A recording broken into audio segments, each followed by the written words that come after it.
You know what always fascinates me about Genshin Impact is people quit the game. I quit the game, but we still talk about it. When something big happens around there, we still talk about it. Now, for me, like I have a clear incentive. It's like, well, you're a YouTuber, you gotta talk about relevancy and stuff like that. Yeah, sure, whatever.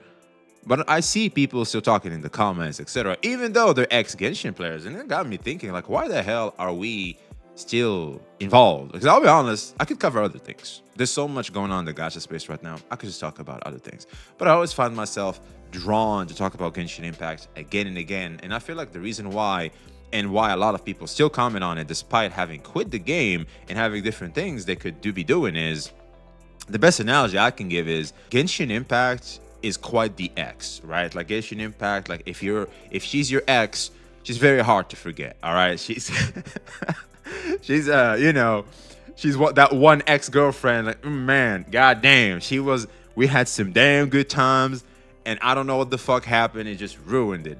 And this is the thing I feel like with people in general is that when you experience this emotional high, when you experience this magic, this spark, and then it just dissipates and it fades and it disappoints you and kind of hurts you in a way because disappointment actually hurts you emotionally. You're scarred, like you remember that shit. And so, like when I see Genshin Impact, especially big topics about Genshin Impact, I just can't help myself but want to at least weigh in, talk about it, and see what's going on. If you enjoy this type of content, make sure to like, comment, subscribe, and turn on the notification bell to not miss any updates. I guess I better go subscribe to VXV Gacha. Now, for those of you that don't know, a little bit of context here. Genshin Impact recently have only given, I think, 60 pulls or something like that, around 60 pulls. You can't get to pity, or like you can barely get to soft pity by the number of free pulls they included in the new patch. And that has got a lot of players furious because also they included 2 characters instead of the 1. Because Genshin Impact typically goes the 1 character per patch route, but sometimes they'll include 2. And while people are, it's okay, like it's gonna happen from time to time. Genshin Impact players already seen that happen. The problem was the lack of resources, and that has gotten a lot of people furious. And also, apparently, one of the characters was rumored to be in the standard banner, and it turned out that he wasn't. Now that's just, I feel like, in the player. Now that one, I feel like that's on the player. You put an expectation due to rumors, and that failed to come true. So that's kind of on you. Like always take rumors and especially leaks with a huge grain of salt. And so like there was a huge level of backlash, and also like skins. I think they took away 4-star weapons, and they replaced them with 4-star skins, right? Like where you can have skins for your weapon, which were lazy as well. And so, yeah, that's basically it, which got a lot of people riled up. That was the straw that broke the camel's back. I think they were being treated like this for quite some time, but that was the straw that broke the camel's back in this particular patch. I also feel like 6.6 has something to do with this, not because it includes the number of demon, 2 6s, oh shit. Also, the fact is that like when around 6.5 to 8, I think, or like 6.4. Things are very dry, typically in gacha games that follow the same Hoyoverse formula. And of course, you're going to have, let's just say, a lot less tolerance to stuff like this. I feel like also Genshin Impact, like they could have timed this a lot better, but Genshin was like, this is a dry patch. It's going to be negative. People aren't happy with Genshin Impact now. Regardless, let's just fuck it up some more. Let's see how far we can fuck it up. Let's see how far we can push these players. That's the only logical explanation, right? Unless they're not testing. I don't know why. Like, it's just like, what, an additional tempo would have fixed everything. But I digress. So I've seen this video, and I'm curious on how Hoyoverse ruined Genshin Impact events. Now, events is something I didn't hear of. I hear maybe he's talking about the weapons, the 4-star weapons. And I'll be honest, when's the last time even Wuwa gave us like a free 4-star weapon? Like, I think the last one was Phoebe and Lahai Roy. Like, they didn't give us one. So I'm curious, like, what the hell happened to that particular formula? Like, do they withhold giving us like these exclusive weapons because of new players like feeling, like they missed out or something? Because I do remember the Festering Desires in Genshin Impact. That was a very important weapon later down the road for Furina, which was a very popular character. I think it's very popular to this very day. And one of her best free-to-play options was the Festering Desires, and a lot of players didn't have that. And that got a lot of players, somewhat angry, especially the new ones, of course. But I feel like for OGs, that feels rewarding. Like, that's kind of why those weapons mean a lot. Like, they give value to your account that you otherwise wouldn't have. You are rewarded for your loyalty, quote unquote, for playing this gacha game early, right? Games, really, like a lot of games do this, like gacha or not. And so we got good old Glaive Kyo here. We're going to be fed a little bit of AI today. But as we all know, at least in this corner of the streets, we're not like pro AI. We just don't give a shit. Like, as long as it tastes good, as long as the food is good, we're eating. Now, a little bit of context in case you haven't been around this channel. When it comes to events in these gacha games, I'm with the opinion of give us the resources regardless of whether or not we participate in the event or not after the event ends, because I feel like some of these events are very hit and miss, mostly misses. You don't enjoy the content you're doing to obtain those premium currencies, and I think that's done on purpose so that way you are incentivized to spend. But I feel like since the devs are already willing to give out those resources, and you can still obtain the resources immediately if you are to play the event. And the reason why I'm mentioning this, of course, is because the banners that are available are time gated. So if you want to guarantee the character that's still in the banner right now, you're gonna have to do the event. If not, if the character doesn't interest you, well, you can still get the resources and not miss out and not have to do something that is just not fun to you. And I feel like if the event is fun anyway, you'd want to play it regardless, and you don't want to wait for it to end. I feel like this is a great solution to the current formula of events, because I'll be honest, I feel by far events are some of the worst parts in the Hoyo formula daily grind stuff. All right, like, I'm happy to see an event, I'm excited to try it out, but if it doesn't hit, it doesn't hit, and do not penalize me by missing out on resources for having my tastes. I would really appreciate that. Let me know in the comments below if you resonate with that sentiment or not. But anyway, let's see how they ruined events, because I don't know how you can ruin events even more, because I feel like they're already annoying to deal with in the first place. Glaive Kyo, you got the floor, buddy. Genshin Impact hate is at an all-time high right now. It is not the usual internet banter either. The devs have prioritized aggressive, predatory monetization over player satisfaction for way too long, and it yeah, I don't think we can. I'm trying to find like a counter argument to that. I don't think there is any. Yeah, I know. I don't. What they added, like that one shiny thing in the 50-50 system, like if you lose a lot of 50-50s, they'll give you like a no 50-50 loss in this one pity. And you guys know what I'm talking about, like when the 5-star animation thing shines like with rainbow colors and stuff. Yeah. has caused a full-blown retaliation from a community that feels like they are being played. It is crazy, isn't it? We are the players, we should be the ones playing the game, not the other way around. It is like Saikuno playing with VTubers. Genshin Impact plays with their player base. That was wild. Saikuno playing with VTubers is wild. I've covered this situation in detail. So what he's saying is Genshin Impact are player players. Because if some of you guys don't know about the Saikuno stuff, he's saying the Genshin Impact is player players, and yeah, they're messing around with us, the players. Well, thankfully, I'm not a part of the player base, at least not anymore. I would, you know what's funny, man? I would love to come back to Genshin Impact. I would love to. I do. I would love to try it out again, but it's like, fuck. Detail before. It has been a few days since then, but unfortunately things are only getting worse. There is still no official response from the developers, and instead of talking to the community, they are busy banning people and silencing criticism by deleting reviews on the App Store. Very classic. That is something we've seen before years ago. They're still following the same protocol. When shit goes down, they have contingency plans. They think they're Batman. Yes.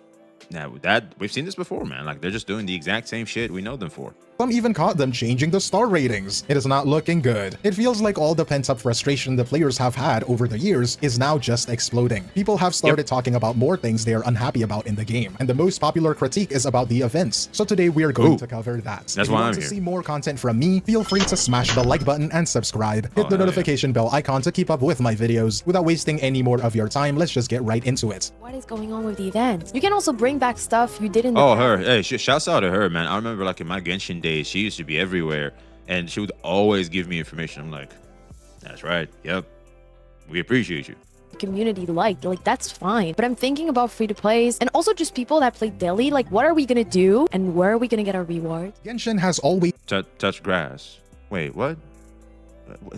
are the events not here? What the fuck's going on? He's had filler events, and I think most of the player base is used to that. But this event, Rapid Capture, feels like the developers have finally stopped trying to hide how much they legitimately just do not care. Because what the hell is this? You go to the quest points, you pick the character that you want to appear. What's funny is, sorry, I apologize. It's not like they don't care. They do care. They just try to see how much they can get away with. Because they're trying to create the environment where if they don't care, it's already tested that there's not much consequence to that. That's what they're trying to do. That's what's hilarious about this. In the scene, and then you look at the objective there on the left side of the screen. Touch guiding lights. What does that mean? Yes, ladies and gentlemen and everyone in between, the event is literally walking from point A to point B. And then the game says, challenge completed. Like we actually did anything. I don't understand. It's rewarding you for the bare minimum of human movement. If you're a 8-year-old, 9-year-old, you know what, never mind, even 80 or 90-year-olds, that's not gonna work for them. If you're like a 5-year-old, yeah, this is great. Oh yeah. Hey, you did it, baby! You actually completed the challenge. Yay! That's basically it. It's for that. Yeah, we all know it. And if you think that is bad, the other stages aren't much better. I am talking about the rhythm stages. Usually in a rhythm game, like literally any rhythm game, you follow the beats or the visual cues. So tell me, why do the dancers spam random directions every second? You never look in the direction the dancer is pointing to, and the rhythm also doesn't matter at all. So the quest objective that says, follow the movement rhythm, bolded in yellow by the way, yeah, you can just ignore that completely. You can just spam your skill off cooldown, and eventually you will get it right. That character is so fine. I think Llama or whatever, dude, that is Genshin cooked. Spam your skill off cooldown, and eventually you will get it right. It feels like a quarter of a character showcase disguised as an actual event. Who even came up with this idea? Which intern made that shit up? And did they actually get the job? Because this... Well, no, I would say they're the OGs trying a different approach. This is not like, this is what's funny to me, is that Genshin, since throughout the test of time, has clearly shown, yo, let's see how much we can get away with. Let's give 3 polls. Let's see what happens. It is in our power to give 10 polls. We already do that in other titles in our company, like HSR. No. We're not gonna give out 10 polls. Let's see how, because of how popular we are, because of our position, let's see how far we can go. Let's do 3. You know it, I know it, we all know it. This is their approach. They're gonna keep trying shit so that way they can get away with doing less. Which, if you think about it, if you are them, if you're trying to minimize costs, kind of smart. But not smart in terms of morality, of course, but definitely smart in terms of strategy if you can get away with it. It makes total sense. Is fantastic for Hoyo standards. One post that blew up on Twitter called it the most damn event the game has ever seen. I mean, it's a pretty accurate way to describe being handed absolute trash and told to be grateful for it. And it gets way weirder when you actually look at what the game is doing. Here, damn. That's not bad. So the whole point of this event is that you are directing or recording your characters doing XYZ, and then at the end, they will show you the results. But when you look at the results and remember what you actually did while recording... See, this is what I'm talking about, man. This is what I'm saying. It's like, events shouldn't be forced on you to get the rewards. A lot of players wouldn't do this shit and would just get the rewards. I don't know, man. Also, if they want to be lazy like this, they could find a middle ground with us like that. It's like, okay, well, don't do the events, you can get the rewards. However, if you want the characters, you might want to do them now. They can go from there. I feel like players would be more receiving to shit like this if that were to be the case. Footage just doesn't match up. The final cuts the game shows you at the end are just pre-recorded clips. It doesn't matter if you timed your skill perfectly or if you were zigzagging while you were walking from point A to point B for fun. The game plays the exact same video back to you. It is a blatant lie. The whole event was designed to make you feel like you are participating in a creative process that doesn't actually exist. So the obvious question is, if the output is the same regardless of what you do, what is the point? Why bother and making us go through this absolute nothing burger event at all? Because you want the premium currency, because we need to make the premium currency not the most fun, not the best time to go and get. So that way you're incentivized to spend. Duh. Send me the 420 primo gems through the... You just said it. Here it is. He's saying it too. Thank freaking God. I'm telling you, man, if you want to fix events, just apply my formula. Just apply my formula. I'll say it again. Do not make me have to do the actual event. I can get the rewards after the event ends.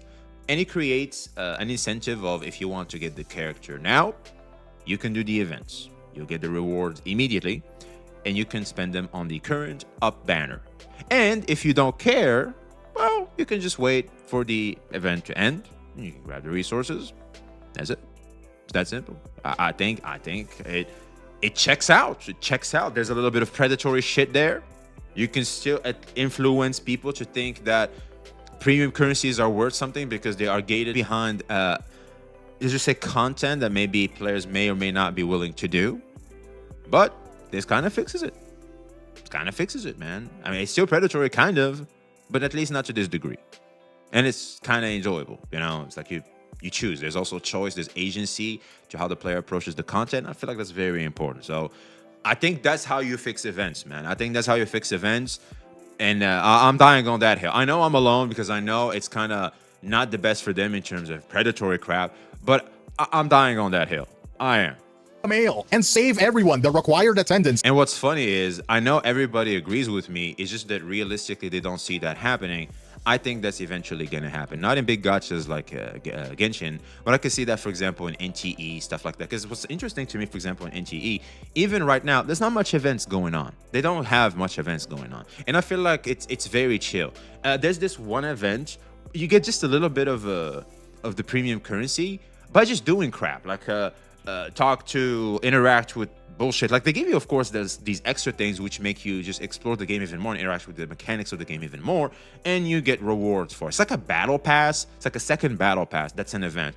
I like that. I genuinely do, because it just encourages you to do other things that you otherwise might not have been even knowing it existed in the game, and you're rewarded for it. They should increase the level, the numbers of rewards on that one. I'll be honest with you. I'm just saying. And mental efforts. At this point, the event feels like the developers are afraid that if they don't give you these tiny, meaningless hoops to jump through, you will notice how dry the game has actually become. And guess what? That's a very good point. I forgot about that, actually. Yeah. Events are very important because it makes you remember that there's things to do in the game. You know, it's like, it's not just 5 to 10 minutes a day, so you can just do the dailies, double claim, and you leave. No. You can do more. You can do the events and stuff. You know what I'm saying? Geez. What? It works! Because some people are defending this game mode. What do you mean Genshin has no events? Look at the update calendar. We have massive events like Layla. Who are these guys? Line Overflow, Rapid Capture, and Stygian Onslaughts. If you're not satisfied, just quit the game. They don't realize. It pisses me off when some... Oh shit! Argument! I can't beat! Quit the game! Shut the fuck up. Oh my god. That we are upset because the developers are prioritizing the metric of player time spent over the actual quality of that time. And I mean, look at the quality of the events I just showed you. Not much effort put into them, huh? But you know what? Sadly. To give the benefit of the doubt, Rapid Capture wasn't the only event in the second half of the updates, because that would be incredibly grim. We have Where Waves Meets the Reef, which was apparently the flagship event of the 6.5 updates. This event has a fully written and voiced story, and fortunately, it is actually quite solid. It is nice to see that not everyone in the Hoyoverse HQ stop trying. You get these charm. I think there's always that one event. I think that's always the case. There's always that one event that's like clean. Correct me if I'm wrong, because if I remember, especially it involves like the new character typically. It's like a small commercial it's like a small ad in the game, and you're rewarded for it. I don't know. I could be wrong here. Maybe pulling a grandpa. But if memory serves me right, they've always kind of had this one very well polished event. It typically includes the new character, kind of like maybe Kazuha. If you remember Kazuha around the archipelago, like the whole archipelago thing, it involved Klee, which was a fan beloved character, and Kazuha, the new character, for example. And it's a very well polished event. Bite-sized stories where the old characters like Diluc and Beidou actually cross paths with newer cast members like Nefer and Nefa and others. Diluc, Oh, that's very cool. Wait, that's my boy Diluc. Hold on, I'm kind of interested here. is still using his chopped as hell model, but we don't talk about that. I mean, don't. Yeah. Get me wrong, I love D-Look. His model Me is too. just outdated, you know? And Varka is Yeah, they should literally fix it. right there, so what am I saying? Anyways, the story is exactly what fans have been waiting for. It wasn't something that was supposed to be too serious. It was really just fun. Like, that is literally all it was. It makes the Yeah. world feel more alive. And that is what's fun. And seeing characters, and I think it was Tecton who said this like for the longest time. If you want to fix some of the events and some of the parts of the game and the story, just make characters interact with characters instead of NPCs, especially for story quests. Like, make characters interact with other characters, because we care about the characters the most. And you can sprinkle in some NPCs there, of course, because you need them for the story. And yeah, that makes for solid content. I like it. I like it. As an ex-Genshin Impact fanboy, I kind of interested to see D-Luke and Varka's interaction, Eula and Varka's interaction, Jean and Varka's interaction. I'm very curious about it too. When you have a game like Genshin that has already established its world in the long run, this kind of events just makes it more fun to see character interactions from various regions. This is that high quality filler that makes you care about the characters. But unfortunately, that is where the praise ends, because as soon as the yapping stops and the gameplay starts, the whole thing falls off like Mtash's career. That is because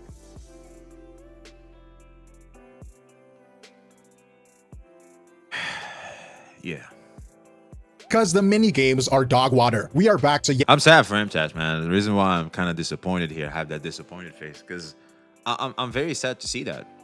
I am. I don't know what the fuck MTash is doing. I don't know how you can be this emotional and this chaotic with yourself, even at the level he's in life.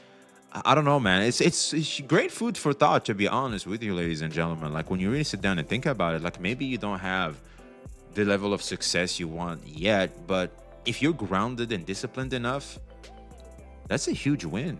That's a huge win. Some people may get ahead in life in things you still can't have, but sometimes you don't realize it, but you're ahead of them in other areas. You just don't know that. It's very interesting, man. I think that it's kind of what life is so equitable. Like, we don't have equality, but we have equity. And yeah, man, it's a good reminder of that.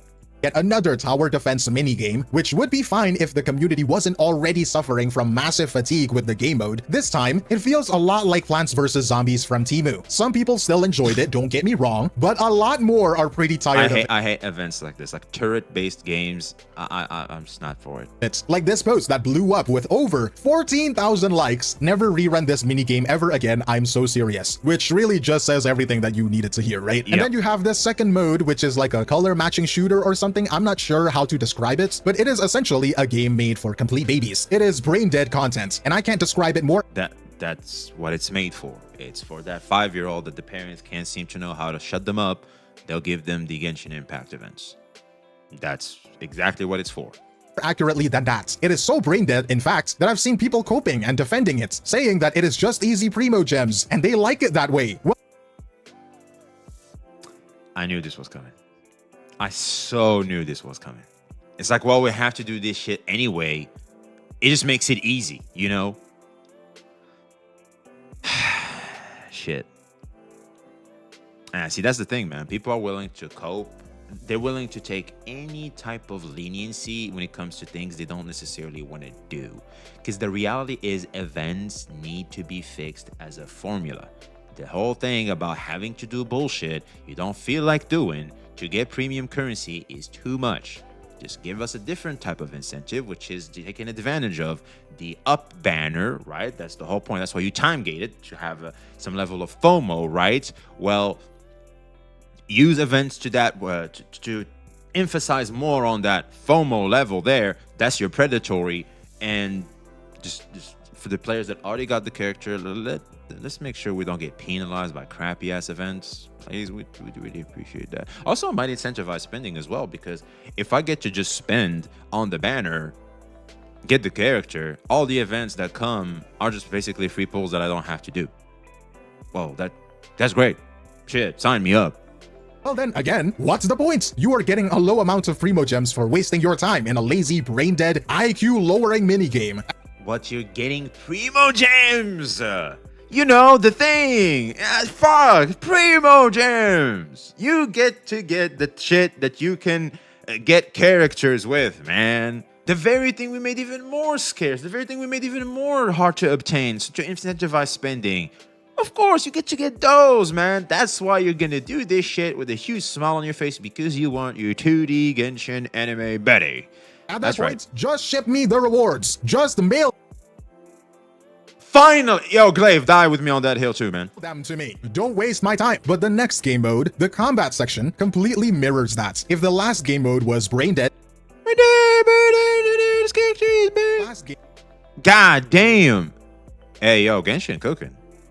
Hey, you know what? I'm starting to understand why they're finally mad, because I think Genshin started to cook with these characters, and they're like, "Oh shit, I want all of them." And now they can't because of the lack of bulls, and I go, "Fuck, I want my well-polished 2D Genshin Bettys, man." was brain dead, this one is restricting. You might think that these events give your characters some buffs to make you feel powerful. Well, you're right. But this time, those buffs aren't bonuses, they are more like requirements. Since Not Cry, they have introduced these lunar mechanics, special versions Yes. of reactions like blue. That's what really got me interested in trying Genshin Impact again. I'll be honest. I'm very curious about how the lunar reactions and stuff work. One of the biggest selling points for me in Genshin back in the day was reactions. Like when I saw reactions, I was sold. Like I was like, okay, you got me. I love the thematics of the elements. I love the thematics of the mixing elements to power shit up. It's amazing. I love it. Turned into Lunar Bloom, Electrocharged, turned into Lunar Electrocharged, and they are tied to the specific hits of the newer limited 5 So where's Solar? We don't get Solar? That's racist. So what if I'm more of a sun guy?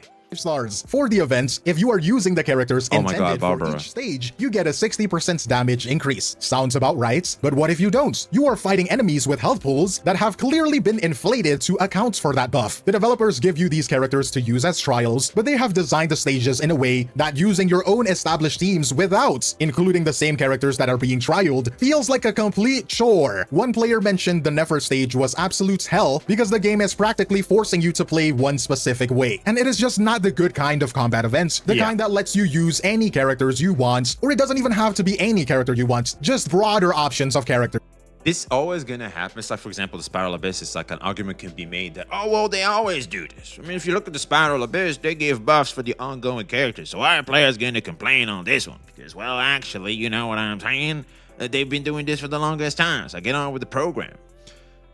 I can understand that, sure, but the problem is this is too much.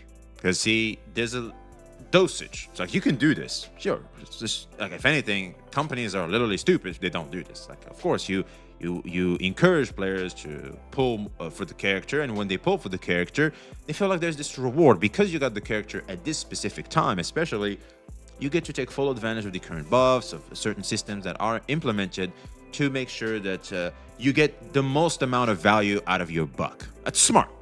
Hey, I don't think anybody can deny how smart that is. The problem is, though, when you overdo it, which is what Genshin is doing on this one here, especially the whole Nefer one, like the comments were shown here, to say it does, it becomes a problem. So they can do this, just do it right. Kind of like you've been doing this whole time. Like I think at this point it's kind of been normalized, and most players don't necessarily give a fuck. Because a lot of the times the gacha game is not that difficult to beat anyway. So like a lot of the times you can disregard the buff and play established meta teams and clear content. So what I'm trying to say is overdoing something, sometimes, not all the time, it can become a problem. Like in this example, for example. Yeah. You know, to have fun, experiments, and show off your skills perhaps. Take me back to the days where people used DPS Barbara to clear bosses, and now it's just using the most recent characters with their premium teams, and that is just so boring. And a lot of games are like this, and the reality is it's gonna keep being the case because power creep needs to occur to maximize sales. Like Corpa is becoming more and more heartless as time goes on. And yeah, man, I don't know what to tell you. It's gonna keep happening, unfortunately, unless we all put our foot, unless we all take a stand together, which, let's face it, is probably not gonna happen because people are not gonna let morals and values get in the way of comfort, of conveniency. That's just the way it is. Let's call a spade, all right? For the most part, that's basically what you see happen. And so, yeah, it's going to be the case, unfortunately, when it comes to this particular part. uninspired. You aren't clearing content because you're good. You are clearing it because And you can navigate it too. It's like once you understand it, the reason why I'm not like too sharp on it is because you can navigate it. You you make sure, because of the very nature of these predatory games, you understand that you cannot get everything, and that helps tremendously. And also, you pick your targets. And also, what's something that helps a lot, shouts out to Genshin, they do that, is some of the characters that are released are just not the best by design compared to the others. So like, you pick your targets, and as long as you pick your target, the meta character that is kind of a must pull, you're fine. Like, your account economy and your account value just keeps growing with the game, and you can adapt to all types of content thrown at you. So unless they kind of change that with the whole Nefer and shit like that, I'm not sure. Like, I'm not too knowledgeable on the happenings of the current Genshin Impact, but at least for the time I played up until Fontaine, yeah, it was the case. It was good. Like, I don't get everything. I choose my targets. Sometimes I would pick, for example, Ed Haytem, which also proved to be very powerful later down the road. But I think on release, people didn't say he was going to be as powerful as he was a little bit later. And so, yeah, man, I think sometimes you can get a flex spot, which can turn out to be great, or sometimes you can get a flex spot because you can get away with it because you already have the meta teams and they haven't released a must-pick unit yet. So you can, treat yourself to like a unit you really resonate with, and you go from there. So yeah, I think that's the best approach. That's the one I had the most success with in Genshin Impact, unless they changed that, which I don't think they did, because I heard a lot of players talk about how the character that was supposed to be in the standard banner, like I said at the start of the video, there was 2 characters released, and one of them was supposed to be in the standard banner because it's not as powerful. That's why they speculated it was going to be in the standard banner. That's, for example, one I'm trying to say, like, you just skip that one and you just get the one character that I believe is a must pull. She's like the new Bennett or something, which is massive. Like, you really want to get that character. Shit, even my ass might log into Genshin Impact, get that character too. You're using the characters they are clearly trying to sell you. Why would they make a flagship event that is just another way to make you feel like your current roster isn't enough? But despite the ups and downs of the events, at least new players or... Okay, on that one, I have to interject. Collecting is the whole point of these gacha games. They want to create a collector out of you, where you collect all these 2D anime baddies, and the more you have, the rewarded you are. Like, it kind of have to go with that. I think every collector game goes about it the same way. It's not in your face as much, but there will be instances where you are rewarded for having a lot. I've noticed that, especially with Genshin Impact, because of the reactions and everything. Some monsters, like, they'll be less resistant to this element or that element. You are incentivized to collect teams of every single reaction. I used to love that shit. I did. I would. Okay, Diluc is my pyro main. I'll support him with this and that. Ganyu is my cryo main. I'll support her with that. And I have like these elements and these reactions, and I adapt them to every type of content that advantages me to use this color against that color. And it helps a lot. It's kind of like Pokemon. Like, if you really think about it, it's kind of like Pokemon, where, okay, I'm gonna go against a rock type gym. I need to have a bunch of grass types and water types around, or I'm not gonna have an advantage. You kind of want to do that. Like, it's as simple. Like, we've been dealing with this type of sentiment for the longest time, especially if you're a Pokemon boy like I was back in the day. And so, yeah, I think all in all, I feel like the way Genshin goes about implementing that specifically, it's there, but you barely feel it. And I think it's just you felt it a lot with this event because it was poorly done. But I've always felt this was the case with Genshin. And I'll be honest, since I was a bit of a collector, I just got like a bunch of characters. I didn't spend too much. Like, I was a free-to-play plus around year 2. Like, I think after Inazuma became a free-to-play plus, I was good. I was really, really good, man. I had like a little bit of a bunch of characters. I don't think the difficulty level rose to this level that we have right now. I'm hearing Genshin Impact is quite difficult right now in certain post-game content. Correct me if I'm wrong, of course. It was cool, man. It was really, really cool. Like, you can easily get a team for every single reaction, and you're golden, man. When you see certain little events that advantages you for having this and that, like having a little bit of a collection, it feels great. It feels rewarding that, okay, there's a little bit of an avenue where I'm ready for this shit. And let's face it, considering also the very nature of these live service games, where all you're doing by the time the other patch releases for the new updates to have more content, you're preparing. What are you doing? You're preparing. What are you doing? You're preparing. You're always building units more. You're mid-maxing. You're doing all this stuff because you're preparing. And I feel like when you have an avenue where where all your preparations shine, which is also why a lot of players back in the day used to complain that Genshin Impact doesn't have a lot of hard content, you can just clear it so easily. It's due to that fact. Like people were preparing, were doing all this only for them to be met with lackluster content they could have beaten in their sleep. So I think that's also something to be kept in mind as well. Those who miss the deadline can still play the story quest. I'm not trying to defend Genshin. I'm just trying to say that if you as the player have somewhat of a different approach and a different mentality, different mindset, it's actually good. Like it feels good. And let's face it, games encourage collecting and stuff. Like I said, Pokemon and stuff is what I'm trying to say. It's kind of like built-in games. The more stuff you have, the more powerful you are. Duh. After it ends, right? No. Because people like the story, and it also gives a free Jehoda, so why not, right? Right? Well, the truth is, you can't. The only way to experience the story is to go to a wiki page or watch a recorded playthrough on YouTube. Sometimes the game makes an important lore point, an essential lore. Especially the fake Sky one. Oh my god. Or shouldn't be a you had to be there moment, but the developers treat it like a marketing tool instead of a part of the actual game world. It is not like they don't know how to fix this either. Their own sister games, Honkai Star Rail and Honkai Impact 3rd, have had permanent event archives for a long time. They have systems where you can go back and play through old content to get the story and the unique.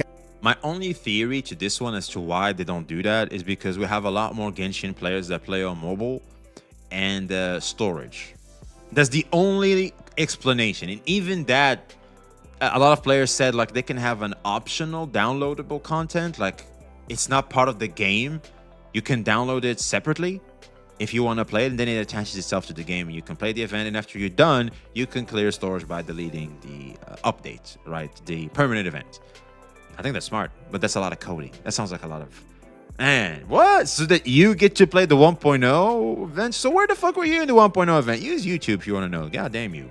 Items. You might get fewer rewards, but the experience and the gear are still there for you. Why is Genshin not doing this? Because they want you trapped. Because they want you trapped in a FOMO cycle. If you take a break for a month, they are making sure that you are missing out on a lot of things that will potentially never come back. Something like the Festering Desire, the most universally powerful free-to-play weapon in the game. It is a fantastic option for characters like Furina, who is a character released almost 3 years after the weapon was introduced. The weapon is that good for that long amount of time, and it's probably still good now. And guess what? There is no other way to get it other than playing the event during the 1.3 patch. I'm gonna get a lot of shit for this one, but based Genshin Impact. Based. Festering Desires has value. Festering Desires, like when you hear someone has a Festering Desire, you're gonna go, oh shit, fuck. You have that one rare item from this one time they gave out. Fuck. Can I play with your account, please? I would love to try that out. We gotta admit, hey, look, I know it sucks for the new players, I know. But like, I feel like for OGs, you're rewarded for being there. These weapons definitely feel like limited time weapons. They do. Like this rarity that the weapon have is created because of this. The weapon, the Festering Desire, is a point of conversation in this because of this. People wouldn't be talking about the Festering Desire as they are right now if it wasn't for this. I feel like, I know I'm gonna get a lot of shit for this one, but I think you can, look, you don't need Festering Desire. I think it's very important to emphasize on this one. I want to make myself very clear. These weapons shouldn't be musts. They shouldn't be. But characters like Furina reminds me a lot of characters like Kartathea, of whether you get the Sig or you get like this one rare item. Kartathea didn't even have that, by the way, but Furina, I think, was the case. Like, it's only the Sig or the Festering Desire. It was one of the two. And we always have units like this. Like, when they're very popular, Kartathea was the Furina of Withering Waves. It was. Let's call a spade. Without the Sig, what the fuck do you play on Kartathea? And Kartathea not only needed the Sig, but she also needed Chikona. Like, you needed to support 5-star stuff to pair with Kartathea. At least with Furina, you could just slap the Festering Desire if you were a 1.0 player. You are rewarded for this very hype, very predatory character. Because let's call it for a spade. Carthathia is by far, in my opinion, the most predatory character in Wuthering Waves. She has the aura, she has the aesthetics, she has the cuteness, she has the waifu. She's probably by far the most appealing character in all of Wuthering Waves history. And guess what they did with that character? You guessed it. It is by far the most demanding in terms of resources I've ever seen in Wuthering Waves. Yep. And so Furina is a close second to that. I don't know if you heard, but there was a whole story of someone literally spending the savings of their wedding to spend on getting C6 Furina and spending as much as he can on Furina. This is a true story. I wish I was making this up. And so clearly you can see that this is something that's not unique to just Genshin Impact. And to counteract this level of predatory hype characters that everybody wants, including yourself, because she's also the Hydro Archon, well, you have the Festering Desires. I don't know about you, but it rewards players that are that have been in the game since day one. It's like a small little shout out to all you guys that have been here all this time. And also, if you have a Festering Desire, it's a bit of a flex in the community, like you have this OG account. And of course, this can only work if the Festering Desire is not a must. It's not a must. And I feel like when it comes to Furina and, for example, Carthathia, that's why I gave the example, characters like these, they're by design very predatory. They don't want you to have like a second best in slots. They don't want that. They want you to get the SIG or like some random item you probably don't even have. And yeah, deal with it, bitch. That's basically it. And I feel like as long as the Festering Desire remains in the same place where it's like niche a bit for characters like Furina, because he said like it applies to a lot of characters. Not necessarily. I feel like Bennett would prefer a 5-star weapon. I feel like the best one was the Skyward Sword, because it gives you energy recharge and a high amount of attack because of it's a 5-star. Kazuha, I don't think cares about the Festering Desire. I think you want to play something like the Iron Sting, which is even cheaper. Like you could just craft it, stuff like that. I feel like all in all, I remember like for the longest time, Festering Desire was just sitting there gathering dust.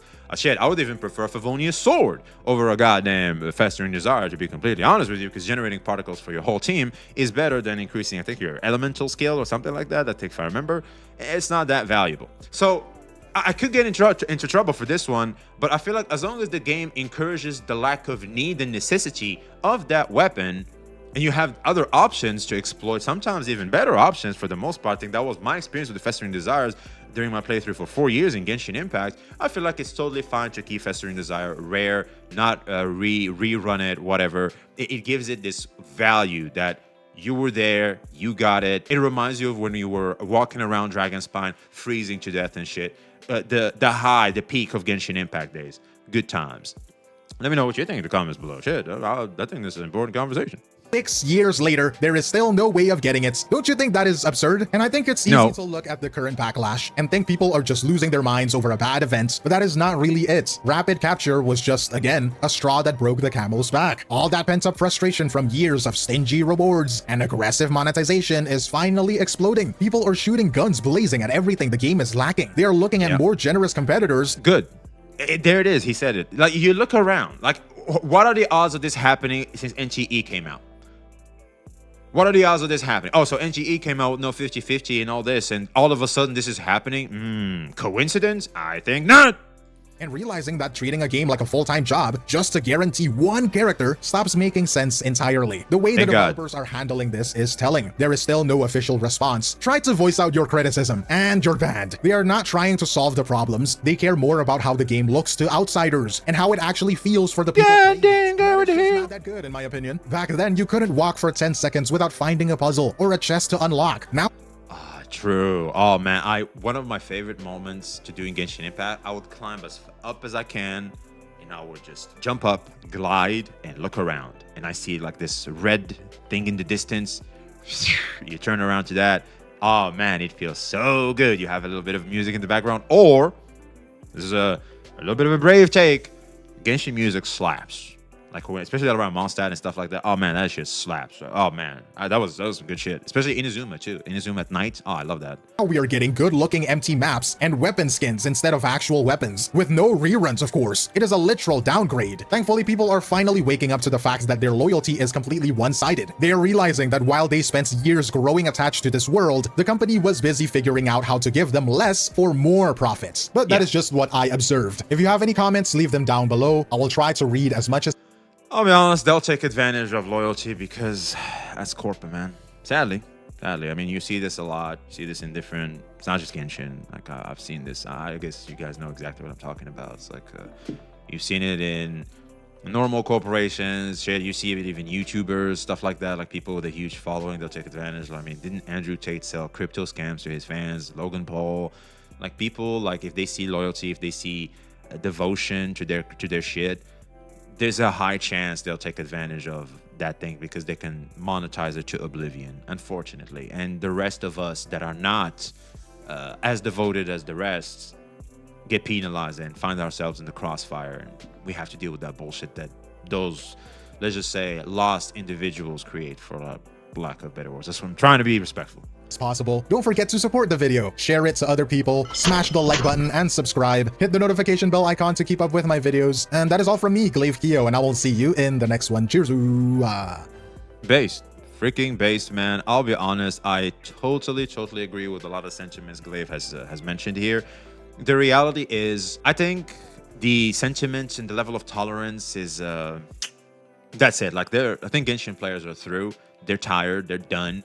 A lot of them are fake, obviously, because they're just trying to mirror the sentiment they see online to just feel like they're still, you know, cool with everybody in the community, but they're probably still playing the game regardless. Those are just a bunch of fake ass ninjas. You know, you got to deal with them, unfortunately. But the reality is, I feel like this has to continue as much as possible, at least until you get your free temple. Like, don't give up, don't stop. You can get your free temple, and as soon as that happens, a lot of players are going to lose their will and motivation to keep boycotting the game, because let's call also a spade a spade. The problem with communities as a whole is, well, the internet to be specific, people get tired very fast, and people forget about things very fast. Like 3 days on the internet is like 3 months. Because that's how fast the internet moves and how relevant certain things remain. Now, some will remain for long periods of time, but stuff like Genshin Impact, stuff like that are more in the hobby section, a lot of players, a lot of people don't keep those sentiments alive for very long, because those very sentiments gets in the way of, once again, convenience and passion. And I get to play, I want to have fun. Fuck, like, I want to remain angry at this, but I don't feel like anger is benefiting me. I want to enjoy myself. That's kind of why I'm in this space for the first place, man. And so, yeah, I think that's very important to keep in mind. I hope the sentiment remains alive as much so that they can at least get something out of it. But if the Genshin community fails on getting anything, even after all this boycott, all this la, you guys are just gonna appear a little bit not the best. You guys have shown to be quite the loud, rampaging community, not to be messed with. That's for sure. Everybody knows that. And for the most part, you did good. Like, you would get something out of it. Not exactly what you wanted, but you would get something out of your outrages. But this time, it seems like it's not going anywhere. If you don't get anything, the Genshin community will be known as a toothless lion. You're tough. We all know you're tough. You've proven yourself multiple times, but maybe them teeth have failed. You can't get the bite anymore, and that would be just sad to see. So I hope the sentiment continues. I hope Hoyoverse just stops this battle. Like, and I know they're applying the let it float in the air and disappear and let the internet do what the internet does, which is let people forget about crap. But I don't see the sentiment dying down anytime soon. And also, we're starting to see that now that the patch has released, an even bigger outrage is being created. And I hope this doesn't die down as soon as it came, because if it dies down, I'll be honest, like I just said, the Genshin community would not be as respected and as feared as it once was. Let us know your thoughts in the comments below. Like, subscribe if you haven't already. Be seeing you.